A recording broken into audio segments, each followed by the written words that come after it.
Education is a priority area for Pacific Island countries, particularly when it comes to improving student learning outcomes. Over the past 15 years, work has been done to improve access to education across the Pacific region. But we know that access isn't everything. In the Pacific region, most countries have achieved universal primary education. Across the region, in most countries, 8 out of every 10 students transition from primary to secondary school. Once in secondary school, enrollment levels drop off drastically in some cases. In some countries, students are socially promoted through primary school, regardless of whether or not learning outcomes have been achieved. What does social promotion and repetition mean when students reach secondary school? What are the barriers preventing students from reaching their full potential?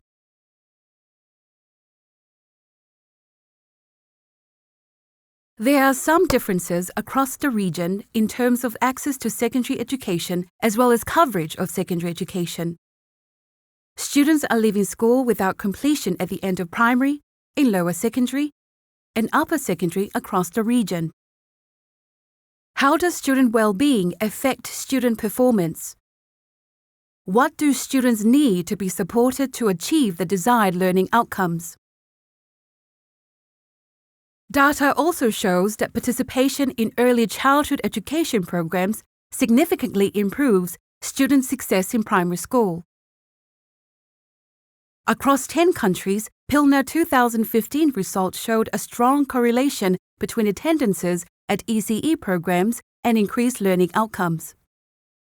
In the early years, both boys and girls have equal enrollment at school, but over time, girls tend to stay in school longer.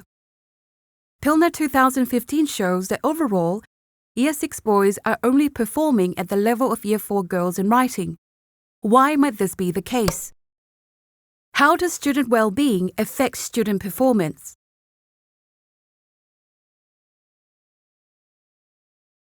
Teachers are a critical part of education systems across the Pacific region.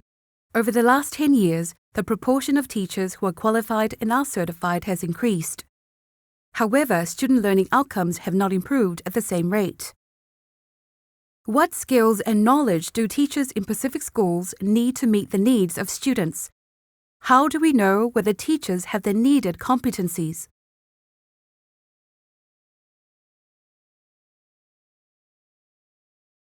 School completion varies across the Pacific region. And for those students who are not able to complete secondary school, the pathways into adult life are limited. What access do early school leavers have to skills training? What pathways are available after secondary school completion? With continuing efforts to improve information management and track education indicators, countries can begin to answer questions like these to ensure that every child has the potential to grow now and into the future.